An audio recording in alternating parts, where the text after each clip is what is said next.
I'm Matt Zwolinski. I'm an associate professor of philosophy here at the University of San Diego and a co-director of USD's Institute for Law and Philosophy and a graduate of Arizona's PhD program in philosophy back in 2003.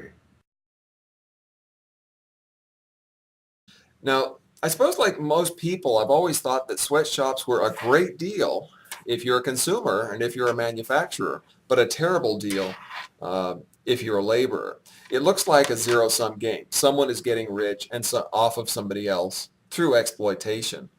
So it's surprising, and I think it's going to surprise a lot of people to find someone like you um, defending uh, the use of sweatshop labor, at least in some respects. It looks like you've got the wrong side of the argument here.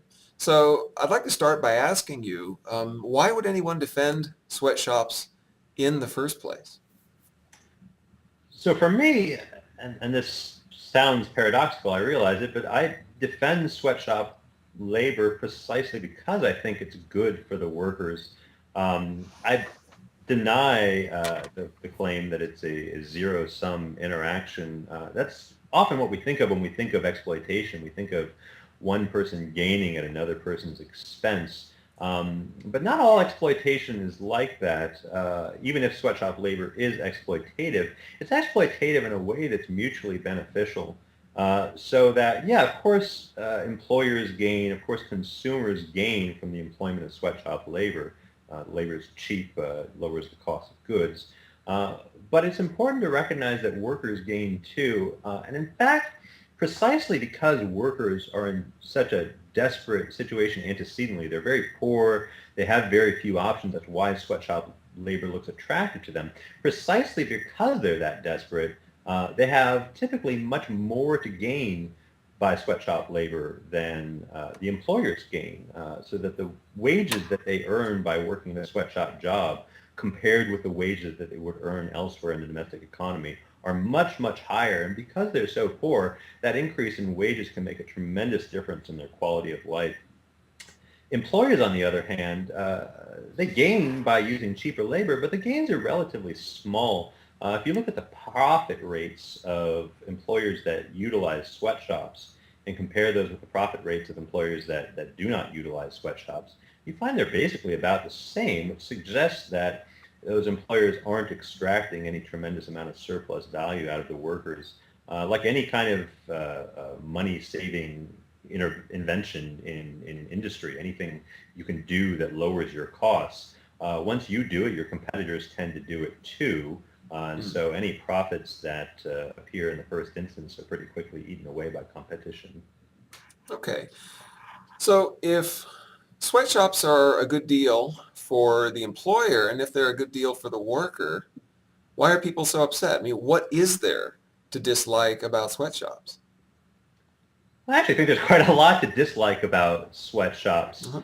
I think it's important to separate the moral evaluation of the actions that sweatshops are engaged in from our moral evaluation of the character of the persons who perform those actions. And I think oftentimes in our ordinary moral thinking, those two things get conflated. So I think a lot of the people who run sweatshops are probably fairly nasty people I wouldn't want to hang around with or be friends with. Um, they're nasty, but they're doing something that makes their employees on the whole better off. Now, they're not doing that because they want to. They're not doing it because they're nice people. Rather, they're doing it because the institutions of market competition tie their hands. They have to make workers better off because, after all, if the package they offer to workers, a package of wages and working conditions, wasn't better than anything else the workers had available to them, the workers would go someplace else. So employers make people better off sort of out of necessity. You can imagine them kind of grinding their teeth and wishing they could exploit the workers more. They just aren't able to. I see. Look, a lot of us, if we had our way, we would shut down every sweatshop in the world tomorrow. I mean, we might do it through a ban legally, or we might do it through boycotts, right, by just refusing to purchase any of these things. Why wouldn't that be a better thing? So, okay, it might be the case that sweatshops are acting in a way which is morally objectionable. A lot of people think that even if sweatshops provide their workers with a benefit, they're nevertheless acting wrongly in some way, or at least not acting as virtuously as they could be acting. So let's grant all that, right? Let's grant for the sake of the argument that sweatshops are treating their workers wrongly. Even if you grant that assumption, it still would not follow that you would want to stop sweatshop labor altogether, right? Suppose you're in the desert, sort of stranded and starving, when I come across you on the first car you've seen in days, let's say, and being the selfish knave that I am, expert in exploitation, Right. I offer to rescue you, but only if you promise to write me a check for $10,000 once we get back to Tucson. Now that's unfair. I think that's a bad thing for me to do. But now, suppose that some third party, some omnipotent third party, had the option of pushing a button, and by pushing that button, they could just stop the transaction from occurring. They could stop me from taking advantage of you in this admittedly unfair way. If they push this button, I disappear, right? And you would be all by yourself again, safe and sound, sort of, and starving in the desert. So the question is, would you want them to push it? I think the answer is no, and something up why. Well, okay, but let's go at this another way. I mean, why isn't this a question of consistency? I mean, in the U.S., for example, employers have to offer their employees certain benefits, like a minimum wage, certain safety standards, limited number of hours per day, per week, and so forth. Why isn't it just a matter of consistency to say if there's reason for them to do it here, there's reason for them to do it in host countries overseas as well? Right. Yeah, there's a lot of things that are contentious among academics who debate ethical issues involving sweatshops, and actually this isn't one of them. This is one of the things that almost all sides of the debate agree upon. Some parties of the debate think we ought to have more regulations or more mandated benefits in sweatshops, but almost nobody thinks we ought to have the same level of benefits as we do in the United States. And the reason for that is that safety and benefits are sort of the normal economic goods, right? They're the kind of things that we buy more of the more that we can afford of them. Um, People who work in sweatshops tend to live in relatively poor countries. And living in a relatively poor country means you don't have a lot of options. So that when you choose to spend some of your scarce resources on one good, you inevitably give up on other kinds of goods. Uh, so in the United States, we're a relatively wealthy country. Hmm. We have a lot of options. We have a lot of resources. We're willing to trade off some of that wealth for greater safety. We're willing to accept lower wages at work for safer working conditions. People in the developing country, if you made them the choice, and I'm not suggesting that sweatshops offer workers this choice explicitly, but it gets played out in the marketplace. If you did offer them the choice, it's not clear that sweatshop workers would trade off wages for safety. It's not clear that they should trade off wages for additional safety, given how badly they need those wages. And in fact, a friend of mine and a co-author, Ben Powell, is an economist. He's actually surveyed some sweatshop workers about this very issue, whether they would in fact trade off wages for a variety of benefits, right? Shorter hours, safer working conditions, more aesthetically pleasing working conditions, and almost always the answer is no. So sweatshop workers' own preferences are for higher wages, even when that comes at the expense of other benefits. Well, that's interesting. So their preferences are, shaped in large part by their available options. Now, in some cases, a multinational will come in and conditions just are what they are, and given how they are, it's in everybody's interest for a sweatshop to open. But there's a different kind of case where a multinational might come in and say, well, if we collude with local government a bit, maybe we will become everybody's best option. Now, those kinds of things happen. Shouldn't our government or somebody be stepping in to forbid that kind of collusion? Yeah, that's a great question, and it's a very tough question to answer with any kind of general principle. Mm. I mean, what we can say is this: there's a two nice things about voluntary trade, right? Truly and purely voluntary exchange between two individuals or a firm and an individual. Um, First, voluntary trade respects individual autonomy, and second, voluntary trade is at least a very strong presumption that it makes both parties better off. So neither party to the exchange has to enter into the exchange, and so if they do, we can assume that it's because they think they're going to be better off after the exchange than they were before it.